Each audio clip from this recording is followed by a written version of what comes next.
জোহার বন্ধুরা, আপনারা দেখতে শুরু করে দিয়েছেন আমার চ্যানেল কুচবি কাহিনী।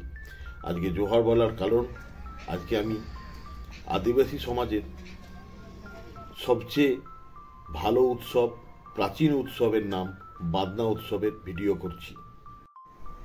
কার্তিক মাসের অমাবস্যায় এই পরবের হচ্ছে শুভ দিন। গরুরা জাগরণ দিয়ে এই উৎসব শুরু হয় এবং আদিবাসী সমাজের যে মারাংবুড়ু থল আছে, যেটি এই ভদ্রলোক ধুয়ে দিচ্ছেন, সেইখানে বিশেষ পুজো করা হয় এবং এই পুজোর জন্য কোনো আলাদা পুরোহিত বা কোনো কিছু লাগে না।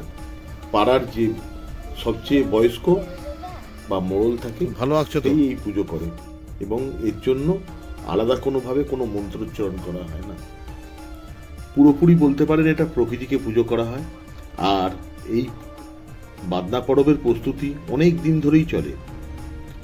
নিজের মাটির ঘরকে পরিষ্কার করে গোবর দিয়ে লেপে এবং শস্য রাখার জায়গাকেও পরিষ্কার করে তার চারপাশে গোবর দিয়ে উঠোনকে লেপে এবং খড়ি মাটি দিয়ে এই ঘরগুলোকে রং করে তার ওপর নানা রকম রং দিয়ে নিজেদের ঐতিহ্যবাহী যে শিল্পকলা বা চিত্রকলা আপনারা দেখতে পাচ্ছেন সেগুলোকে করা হয়।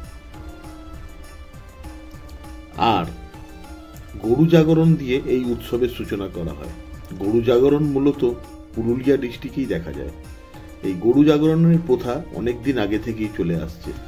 আগেকার দিনে কি হতো, বাঘ বা চিতাবাঘ এরা কি করতো, আপনার গবাদি পশুদেরকে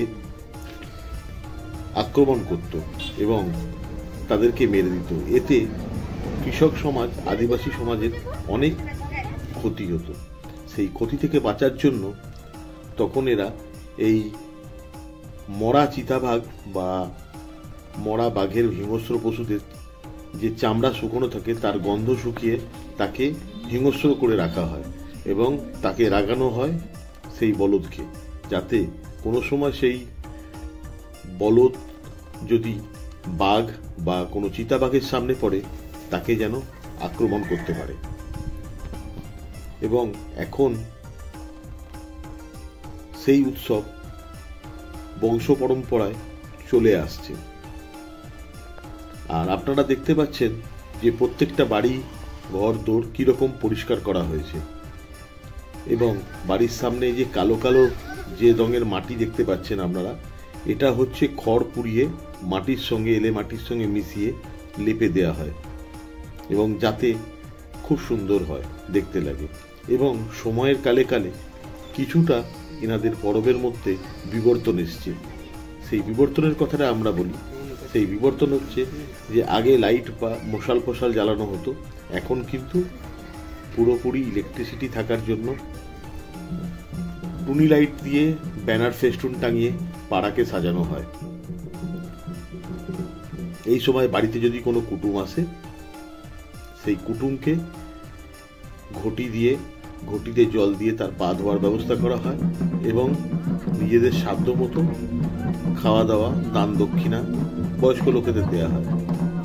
এবং হাড়িয়া, যেটা ঝাড়খণ্ডের রসা বলে, বা মাড়ি, এটা ঘরে বানানো হয়, যেটা ওনাদের প্রাচীন ওয়াইন বা প্রাচীন মদ। এবং তার সঙ্গে নানা রকম মাংসও করা হয়। সেই মাংস শুয়োরের মাংসও হতে পারে বা মুরগি, দেশি মুরগি, নানা রকম ভালো ভালো খাবার ওনাদের যেটা পছন্দ। এবং এনাদের একটা বড় জিনিস হয় যেটার নাম হচ্ছে পাতা পিঠে। মাংস এবং চালগুড়ির সঙ্গে মাংস মিশিয়ে পাতা দিয়ে, পলাশ গাছের পাতার মধ্যে দিয়ে একটা পিঠে তৈরি করা হয়, তার নাম হচ্ছে পাতা পিঠে। এবং বাড়ির পুরুষ যারা আছে নিজেদের ঐতিহ্যবাহী ধুতি শাড়ি পরে তারপর থেকে নাচ গান শুরু হয়। এই নাচ গান শুরু হয় ধামসা মাদল দিয়ে এবং ধামসা মাদলের সুরে সুরে নাচ গান এবং একটা আলাদাই অনুভূতি চলে আসে।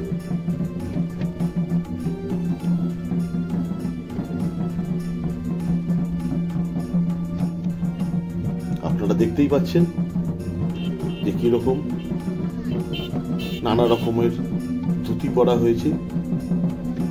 এই ধুতিগুলো পুরোপুরি হাতে নির্মিত এবং পিওর সুতি।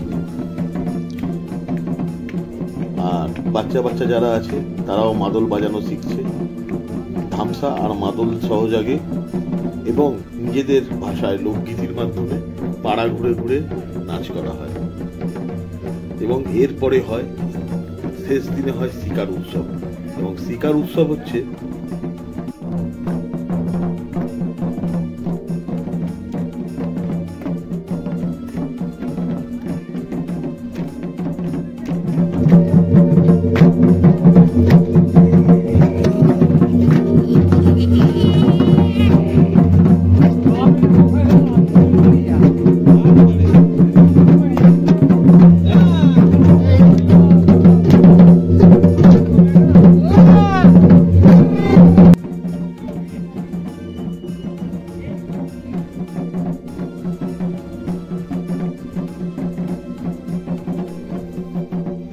এরপর আমি এক বৌদির বাড়ি গেছিলাম। তো বৌদির বাড়িতে আমাকে দারুণ আপ্যায়ন করেছিল। ওনাদের বাড়ির মাংস কি গরম গরম রান্না হচ্ছে। কি এটা কিসের? পোল্ট্রি। আমি পোল্ট্রি হলো এক পিস দাও। এবং মাংস পিঠে। আমি পোল্ট্রি মুরগির সাথে না না একটা নেবো। না না না, এটা মাংস দিয়ে। আর এই হচ্ছে হাড়ি বা রসা, এটা দিয়ে আমি খেয়েছিলাম, খুব সুন্দর লেগেছিল।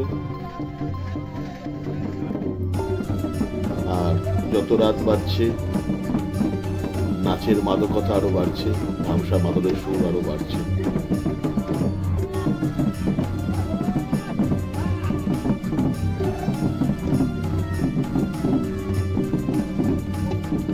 বাড়ির ছোট থেকে বড় এবং বয়স্ক বুড়ি যারা আছে সবাই আস্তে আস্তে নাচে অংশগ্রহণ করছে। এক যেন মিলন মেলায় পরিণত হয়েছে। সবাই এক সুরে এবং একই তালে নেচে যাচ্ছে। এই নাচ যত রাত হবে তত নাচ বাড়বে।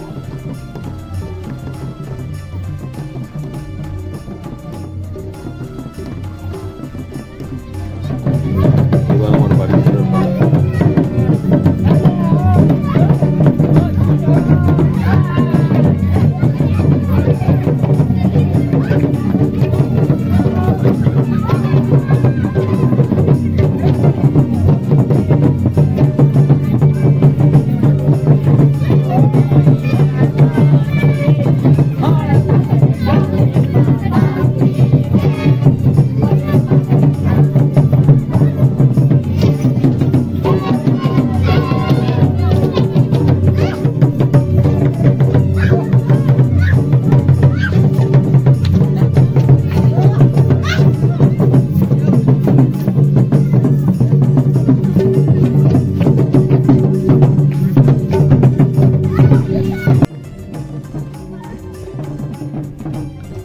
এবার আমি বাড়ির দিকে যাব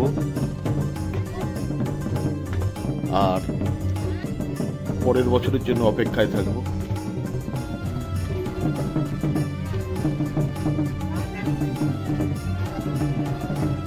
তো বন্ধুরা, 2024-এর পান্না এখানেই আমি শেষ করছি।